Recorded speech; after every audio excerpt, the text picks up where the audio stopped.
A narrowboat journey through the heart of England with yours truly, Tony Butler, Ron Healy, the skipper, and our mascot, a mongrel called Rags.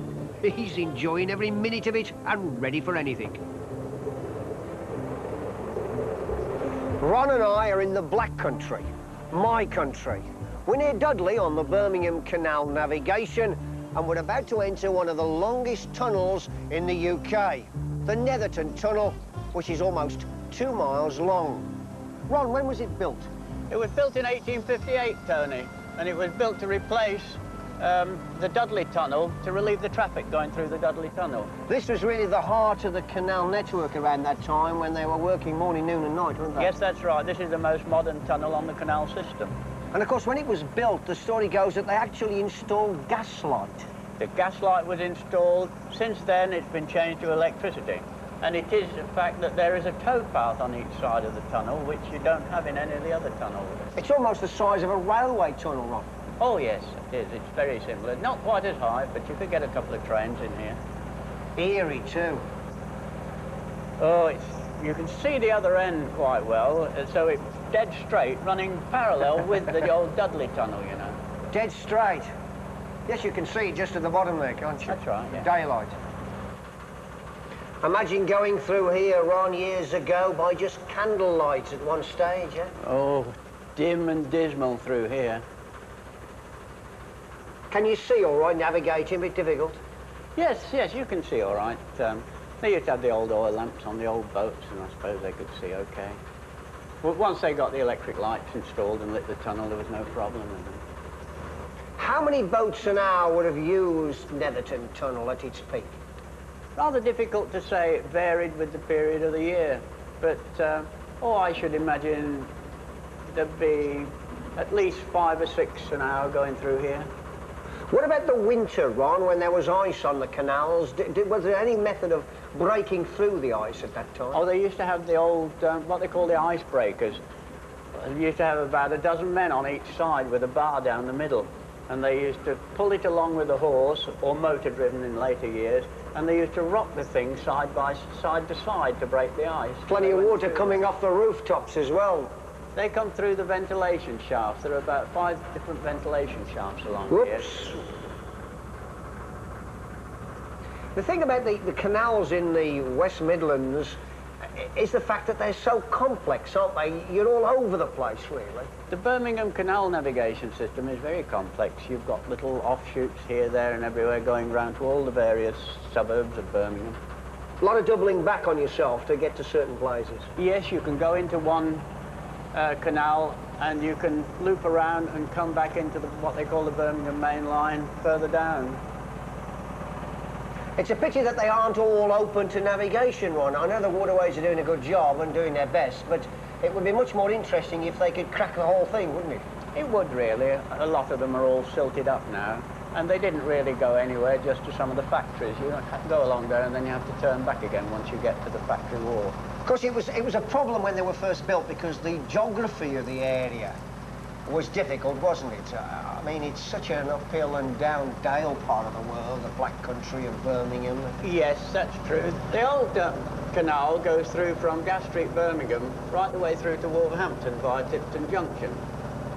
And in the latter years, they made what they call the new main line, which runs parallel with the old one, but there aren't as many locks, and it's dead straight all the way through. So it made it much easier for the boats in the old days once they made the new main line. It was the only way of travelling, wasn't it, to get the goods from the factories, from the mines, from the ironworks by canal. There were no such things as roads. Until the railways were built and superseded the canals, yes, it was the only way of travelling. And the boats could take quite a lot of cargo. Mostly they came up from London into Birmingham, bringing coffee, coal, all sorts of things like that.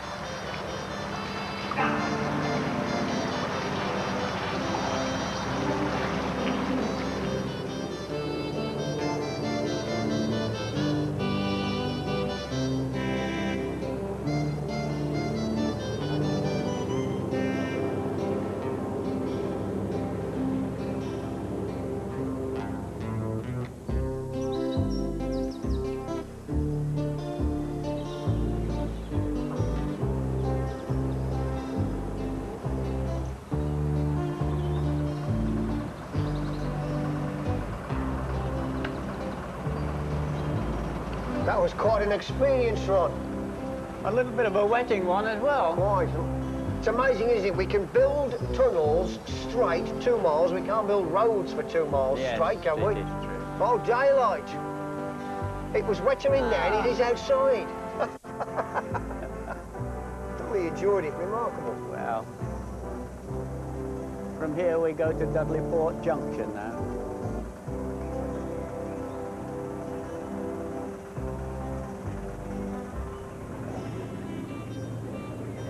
So we're leaving the countryside behind, and although it looks quite rural at this level, don't be fooled. We're approaching the centre of the Great West Midlands conurbation. Not many years ago, the huge furnaces around here lit up the sky every night. By day, the whole area was hidden under a pall of smoke, and that gave it its name, the Black Country.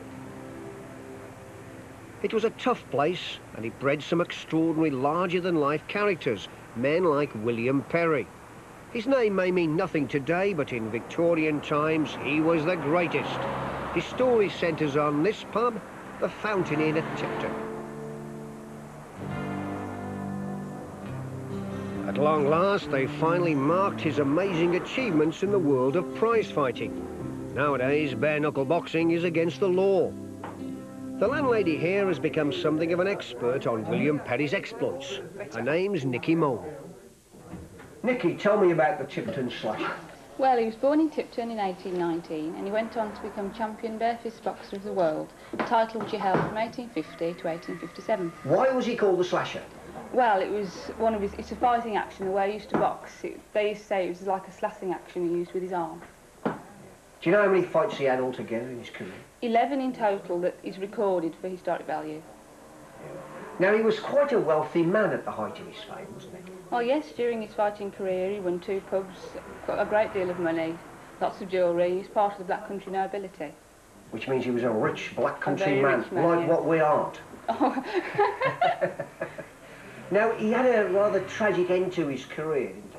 That's right. Well, in 1857, he put all his belongings, including his pub's money, jewellery, onto a fight he used to have with a chap called Tom Sayers. Unfortunately, the fight ended in tragedy for him. He lost everything, including his mind. He was absolutely beaten senseless. Now, I suppose that was the end of the Slasher, was it, when he lost his fight and